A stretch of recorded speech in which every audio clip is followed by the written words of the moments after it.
Hey, you're listening to Stop the Scroll, a social media marketing podcast, and I'm your host, Heidi Schmidt. I'm a social media strategist and agency owner with over 15 years of marketing experiences helping businesses grow online. We'll be diving into what you need to know so that you can show up confidently online without the overwhelm. Get your notebook ready to jot down some amazing marketing gems, and let's dive into it. Welcome back to another episode of Stop the Scroll. I don't know if I need to keep introducing myself, but if you're a first-time listener, first-time caller, whatever, I'm Heidi Schmidt. I am a social media strategist and agency owner, and I love talking about all things marketing, and that's why we're here.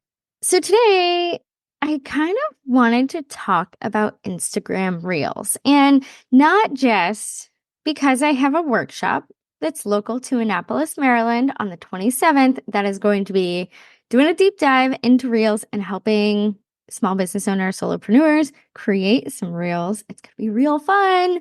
It's linked in the show notes, but also because Meta just came out with like this PDF about how to get more out of your Reels. And it was a little tailored to using Reels in advertising, but there was some really, really good information. So I'm kind of boiling it down, and we know that Reels are key to a well-rounded Instagram strategy.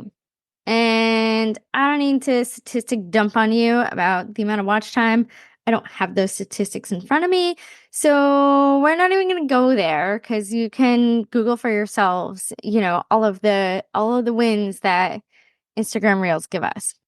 The three things that Meta wants our Reels to be, there are three things: entertaining, digestible, and relatable. If you take a look at your Reels and you're like, well, these are kind of boring, chances are if you think your content's a little boring, then everyone else probably does too. When we talk about relatable content, we've talked about this in other episodes before. I mean, this is episode 23, so you can scroll back and probably find like how to create relatable content. I think that was the episode title. It is so important to feature yourself, because ultimately we know that people go to social media to connect with people and feature people who feel like us.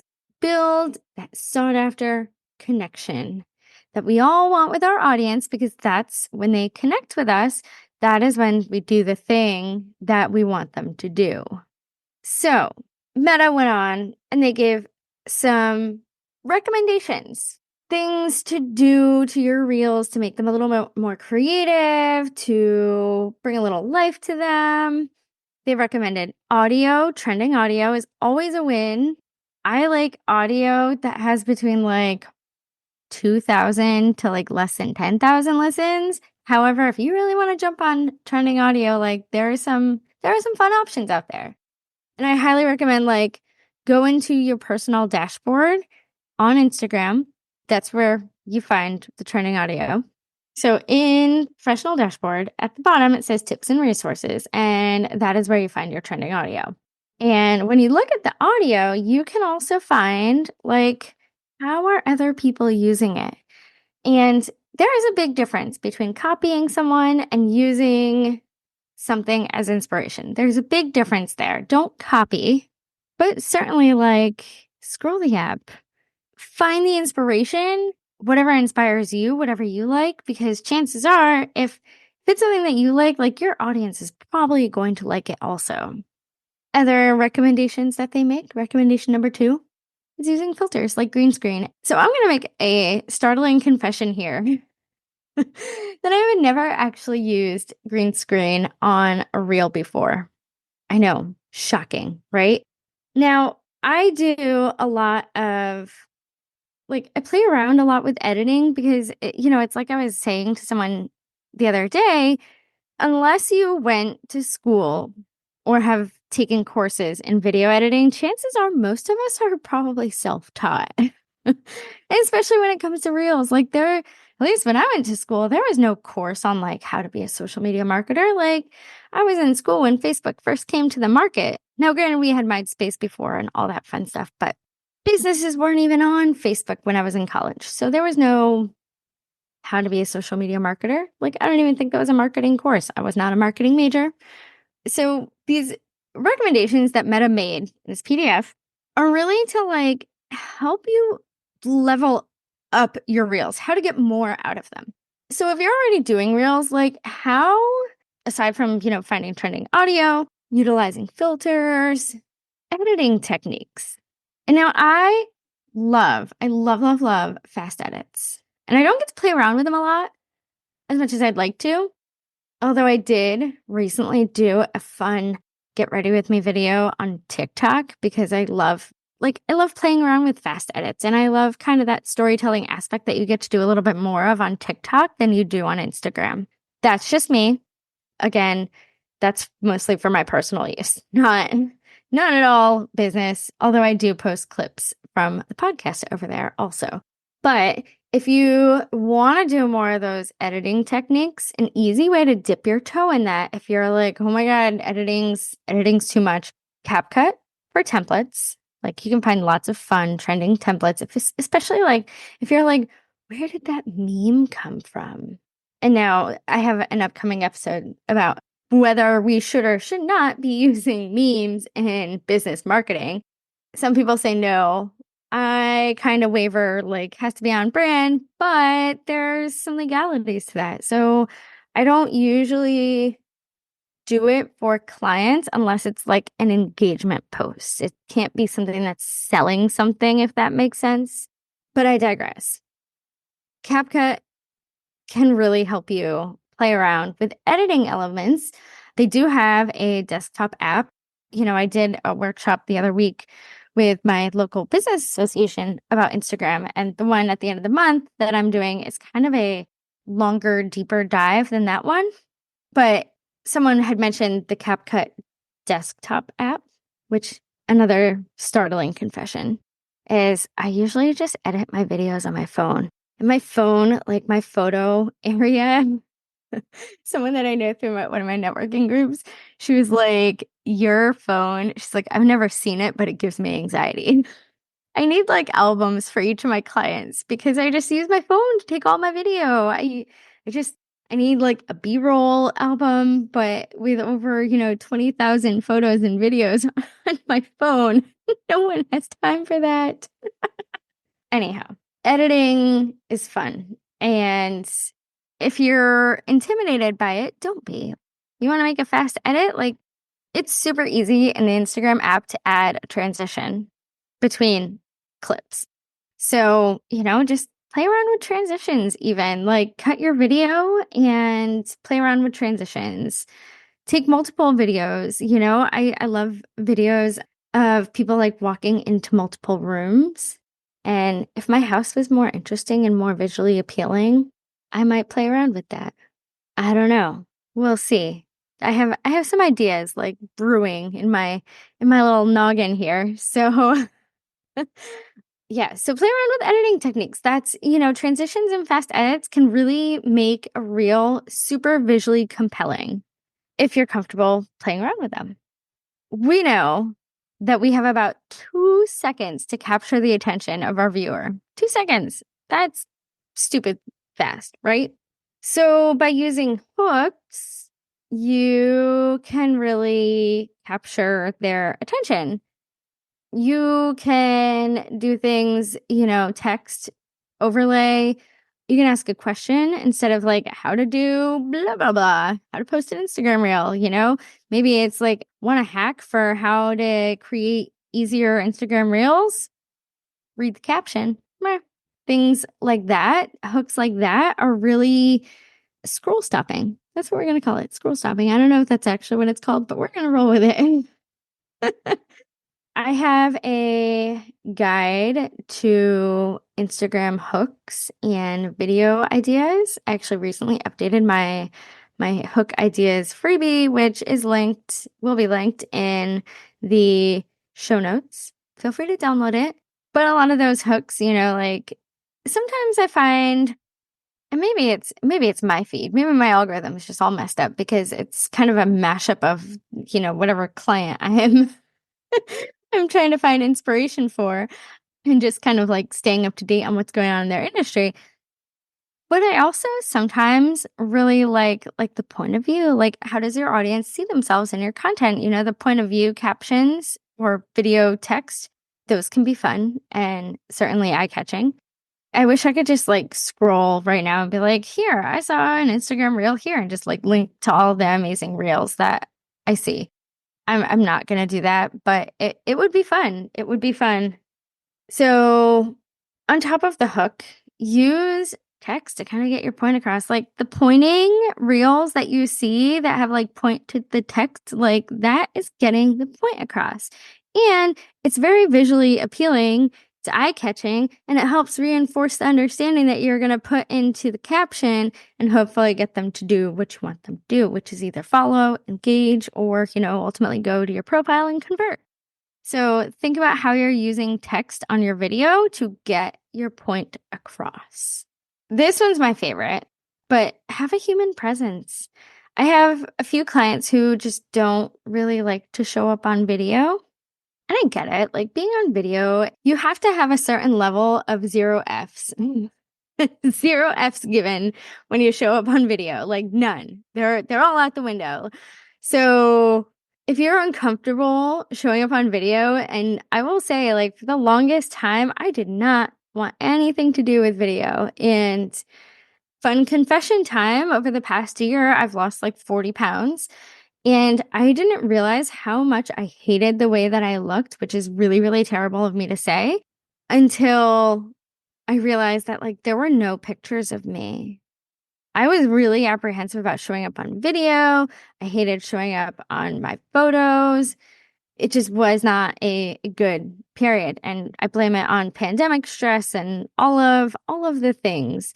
But showing up and being relatable and speaking to my audience in a way that they feel seen and is captivating, I certainly boosted my engagement and it certainly helped my following. So don't be afraid to show up. Don't be afraid to just show up on video. If you got to put your face on, and confession, I definitely put my face on the days that I am batch recording my reels. Like anytime I go to an event, I put my face on. Like I don't have a super in-depth makeup routine, but I certainly feel more comfortable when I'm like, okay, I got my Lumi lotion on and I got some mascara on at the very minimum. Sometimes I use my little like contour stick, like, like whatever you have to do to feel confident, because you can always tell when people don't feel confident on video. I know that that's like some people can mask it very well, but if you want an example of the no F's given, and I'm not going to link to my son's YouTube channel, but he literally has no F's given. He loves being on video. He loves recording. He takes screen shares all the time when he's playing his video games. There's probably other platforms that he could do for that, but I have tried to teach him like smart video recording. And it's really funny because I think I mentioned this in an episode a few months ago, how sometimes he makes me like seasick watching his videos. But he's gotten better, and I'm trying to like, hey, buddy, rather than you like swinging your arm all over the place, like, whoo, look at this. Especially when we go to a ball game, like, why don't you let me record you? And he loves that.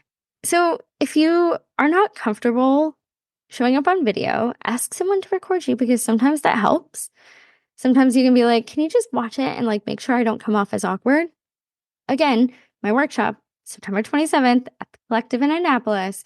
We're going to talk about all this, and there's going to be opportunities. I'm going to have a few possible stations set up where we can actually help each other get video, because at least for me, one of my biggest challenges is I sit in my office all day and I'm like, I don't go anywhere. My office is a hot flippin' mess sometimes, and I don't like recording here sometimes. So a change of scenery never does anyone wrong.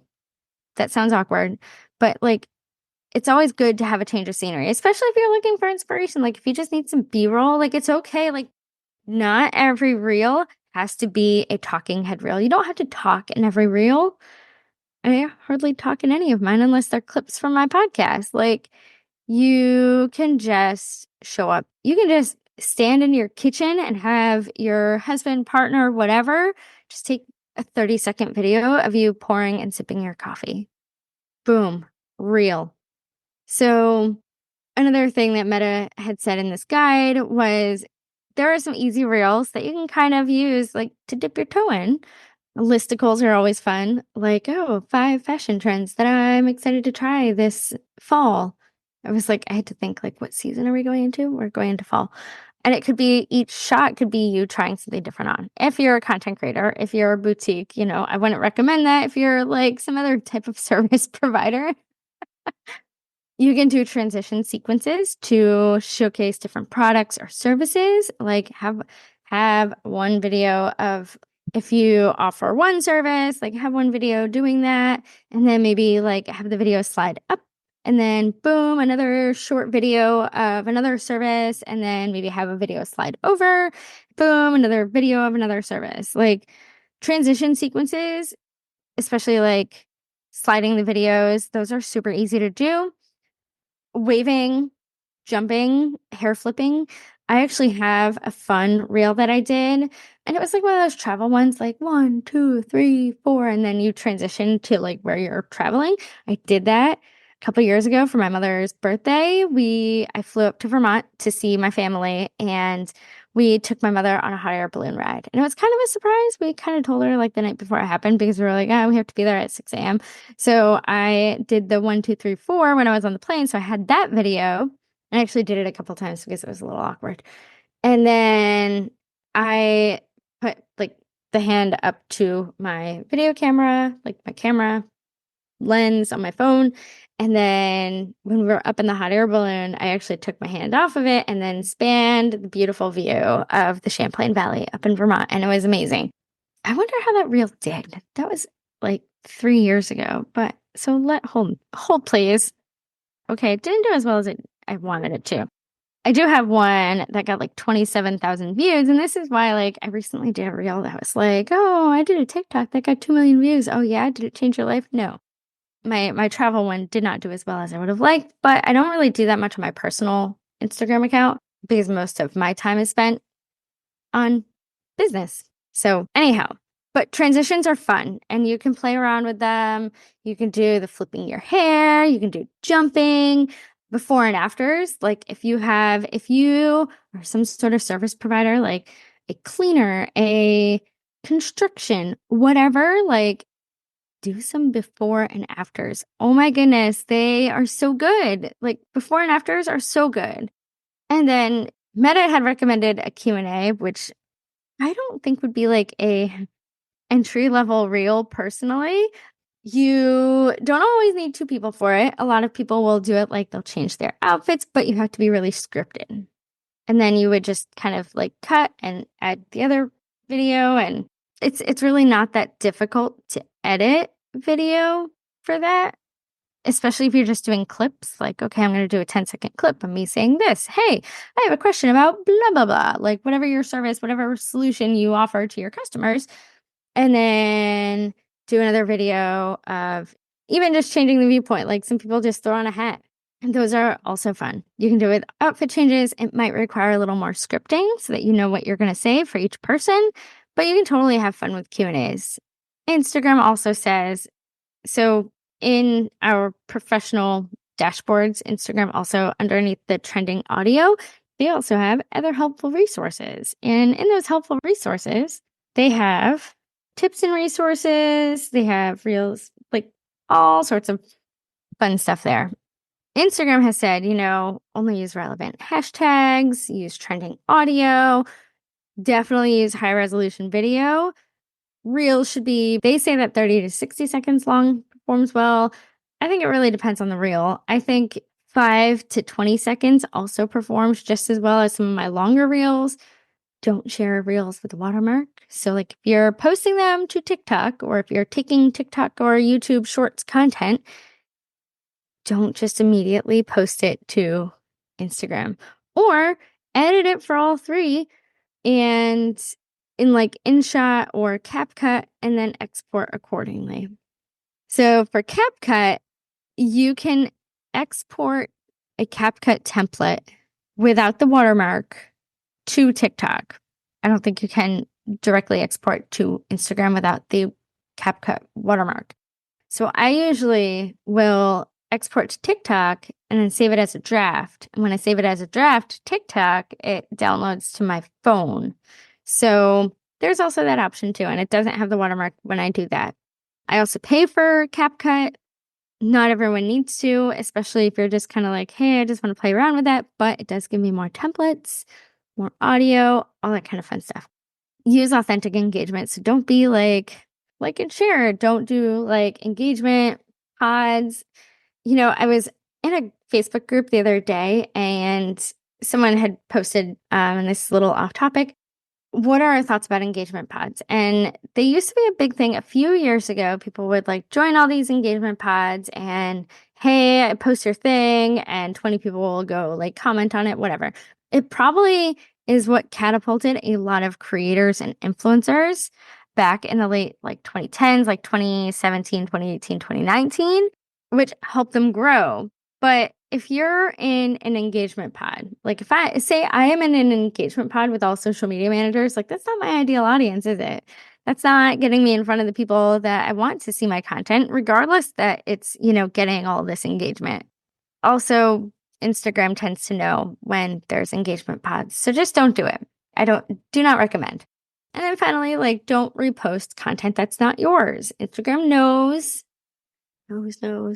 Instagram knows, and it's going to hurt your reach.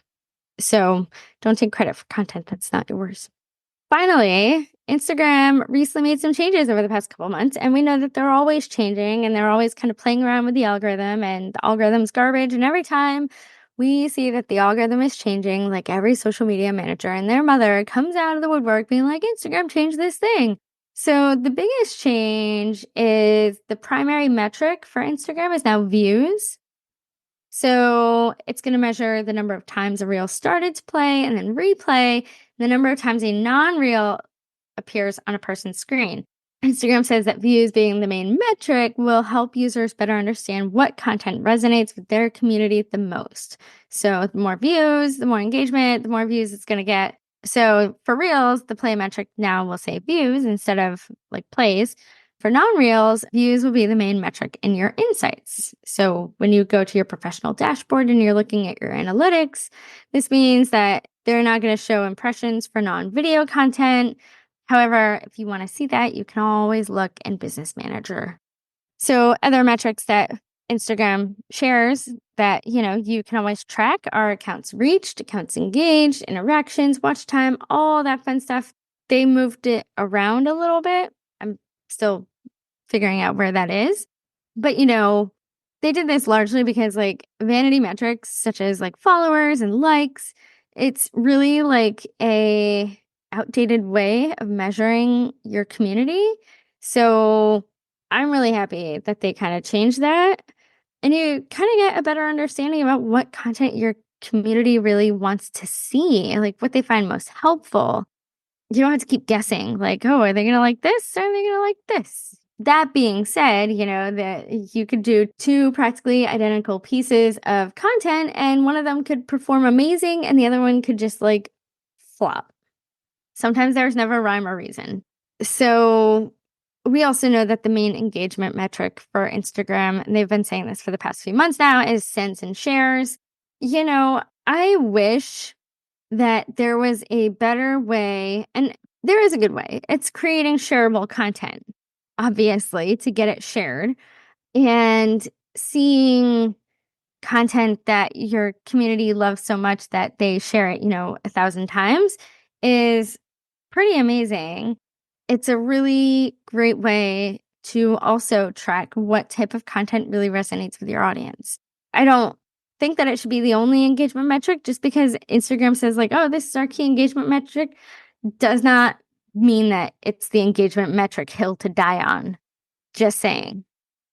So another thing that's probably coming up that Instagram has been talking about a lot lately is they've been testing out like rectangular grids. So not the square grid, but rectangular. Not everyone's seeing it, but they've been talking about about it for a few months. And, they came out, probably, I don't remember when it was, but they said that they really are trying to get away from just the square content. I think Adam Mosseri did a reel on it or video. I don't know that it was real. I don't know. Anyhow, Adam Mosseri came out and said that portrait-sized content is really preferable because it takes up more of the screen. So I recommend portrait-sized content to my clients. Some of my content creators still kind of post it in squares, which is fine. It's not like a required thing, but definitely like watch out for that. And, it's a good thing to track to see like, oh, hey, my square shaped content is not performing very well anymore. Maybe I should switch up my sizing. So watch out for that also. And last update before I close for today is you can now choose music in your Instagram profile, which is kind of fun. I'm kind of here for it in a way that I was for, the music that I put on my MySpace page in the early 2000s. So throwing it back. Instagram, I'm here for it. I'm curious as to the reasoning why they did that. And I wonder if it's because it's more searchable. Also, speaking of music, you can now add music to like your carousels. You can add it to your static posts. I think Adam Mosseri just came out with a video that was like, just put music on everything. And it makes your content a little more searchable. So play around with that also. If you schedule your content, I don't know that you're going to be able to add music, but something to watch out for and consider also if you're trying to reach more people. So that's all for today. I think there are some really great takeaways for Instagram Reels. Don't be shy on video. Use the trending audio. You don't have to talk on video. Use transitions. Make them fun. Play around. Use their hooks. You got 2 seconds to keep the attention of your audience before they scroll away. So what's going to get your audience to stop the scroll? Every time you create a reel, like that should be your main question. And then be present. Show up. Put your face out there. People want to see you. They want to see you doing things, even if it's not a close-up of your face. I promise you, videos like that are going to just perform better. So anyhow, that is all for today. Again, if you are in the greater Annapolis area and would like to come to my Instagram Reels workshop, it's going to be a lot of fun. We're going to create some fun reels. We're going to have lots of fun takeaways. It's Friday, September 27th at 12 p.m. in Annapolis. I will link the registration page. There are only 20 spots and they're already like a quarter of the way gone. So save your seat if you're interested. Until next time, go forth, create amazing content that stops the scroll, and connect with me on Instagram at Heidi Schmidt Creative. Visit my website, www.heidijschmidt.com. And if you love this content, I would love it if you left a review and shared it with your friends in whatever industry that you're in with someone that you think could benefit from all of the marketing amazingness that I share. Until next time.